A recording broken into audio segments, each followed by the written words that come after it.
Hello, welcome back to my channel. आज फिर से हाजिर हैं एक इंटरेस्टिंग एक्सपोनेंशियल प्रॉब्लम के साथ। वो यह है 3x power x is equal to 3 power x plus 10। अगर आप जीनियस स्टूडेंट हैं तो शायद आपको पता चल रहा होगा कि x की क्या कीमत है। तो तब तक आप कमेंट कीजिएगा, मैं फाइंड आउट कर लेता हूँ x की क्या कीमत है। चलिए स्टार्ट कर लेते हैं। देखो, 3x power x is equal to 3 power x plus 10। तो बोथ साइड्स डिवाइड कर 3 से, इस साइड से डिवाइड बाई 3, फिर इस साइड से डिवाइड करना होगा 3 से। तो ये 3 और ये कैंसिल आउट जाएंगे। तो हमारे पास यहाँ पर रह जाएगा x power x is equal to, और इनके लिए हमारे पास एक रूल है, यहाँ पर पावर में 1 है। रूल यह है कि x power a divide by x power b is equal to x power a पहले माइनस फिर b। मतलब यह है कि जब सेम बेसिस हो, डिफरेंट पावर बीच में डिवीजन हो, तो इस सूरत में की बेस लिखा जाता है पहले न्यूमरेटर का पावर माइनस फिर डिनोमिनेटर का पावर। तो यहाँ पर e की बेस हो जाएगा 3। अब पहले x प्लस 10 न्यूमरेटर का पावर माइनस फिर डिनोमिनेटर का पावर जो कि 1 है। ठीक है। So x power x is equal to 3 power x plus 10 minus 1, यह हो जाएगा 9। अब इनके लिए एक और रूल है, वो यह है कि x power a dot x power b is equal to x power a plus b। यानी जब सेम बेसिस हो, डिफरेंट पावर हो, बीच में प्रोडक्ट हो, तो इस सूरत में की बेस लिया जाता है और इनका पावर ऐड किया जाता है। तो हमारा क्वेश्चन जो है इस फॉर्म में मौजूद है, तो इस तरीके से इनको स्प्लिट करना होगा। तो देखो, ये हो जाएगा x power x is equal to, अब इनको इस तरीके से स्प्लिट करना है, तो ये हो जाएगा 3 पावर x डॉट 3 पावर 9। ठीक हुआ। अब बोथ साइड्स डिवाइड कर लेता हूँ 3 पावर x से। यहाँ पर डिवाइड बाई 3 पावर x, यहाँ पर डिवाइड बाई 3 पावर x। तो ये 3 पावर x और ये कैंसिल आउट जाएंगे। ठीक है। अब देखो, यहाँ पर पावर में x है, यहाँ पर भी पावर में x है, तो इनको हम यूँ लिख सकते हैं कि x by 3 whole power x लिख लेते हैं, क्योंकि ये पावर x के ऊपर भी है और 3 के ऊपर भी है, तो होल पावर हम लिख सकते हैं इज इक्वल टू 3 पावर 9। ठीक है।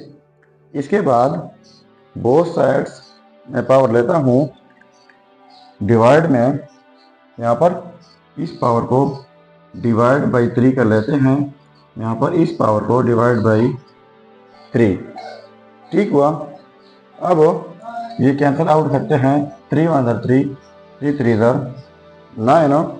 तो ये हो जाएगा x by 3 whole power x by 3 is equal to 3 power 3। अब इनके लिए और रूल है, वो यह है कि a power a is equal to b power b। यानी जब यहाँ पर बेस हो पावर वही, यहाँ पर जो बेस पावर वही, बीच में इक्वलिटी हो, तो इस सूरत में ऐसा लिखा जाता है a is equal to b। तो यहाँ पर सेम सिचुएशन है, बेस में x बाई 3 तो power x by 3 is equal to base 3 तो पावर 3। तो ये हम e की लिख लेंगे ये आपस में, यानी x by 3 is equal to 3 हम लिख सकते हैं इस रूल के मुताबिक। अब ये हो जाएगा x by 3 is equal to 3। ठीक है। अब बोथ साइड मल्टीप्लाई कर लेते हैं 3 से, यहाँ पर मल्टीप्लाई बाई 3, यहाँ पर multiply by 3, we cancel out, तो x इज इक्वल टू 3 3 9 हो जाएगा। तो ये रहा हमारा फाइनल रिजल्ट। अब अगर इसी रिजल्ट को हम वेरीफाई करना चाहें कि वाकई ये रिजल्ट ठीक है या गलत हो, तो यहाँ पर मेन प्रॉब्लम में x की जगह 9 पुट करके अगर ये आपस में सेम आता है तो रिजल्ट ठीक होगा। चलिए अब हम इनका वेरिफिकेशन कर लेते हैं। तो वेरिफिकेशन देखो 3x, x की जगह 9, पावर में x तो पावर में 9 is equal to 3 power x, x की जगह 9 प्लस ये वाला 10। ठीक है, तो अब देखो 3.9 की जगह लिख लेते हैं 3 पावर 2 होल पावर ये वाला 9 is equal to 3 power 9 plus 10, ये हो जाएगा 19। अब इनके लिए हमारे पास एक रूल है। रूल यह है कि x power a whole power b is equal to x power a and b, यानी जब किसी बेस के ऊपर दो पावर हो तो पावर्स प्रोडक्ट होते हैं। तो ये हो जाएगा 3 डॉट इस 3 के ऊपर दो पावर था, 2 है एंड 9 है, तो ये 3 पावर 2 9 हो जाएगा 18 इज इक्वल टू 3 पावर 19।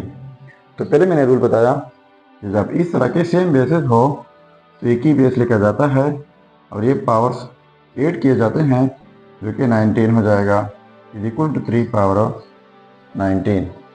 अब देखो ये आपस में सेम आ गए, तो इसका मतलब ये हुआ कि ये रिजल्ट जो है x इज इक्वल टू 9, ये 100% ठीक है। तो ये तो हमारा प्रॉब्लम। अगर चैनल पर नए हैं तो सब्सक्राइब कीजिएगा। मिलते हैं नेक्स्ट वीडियो में। अल्लाह हाफिज़।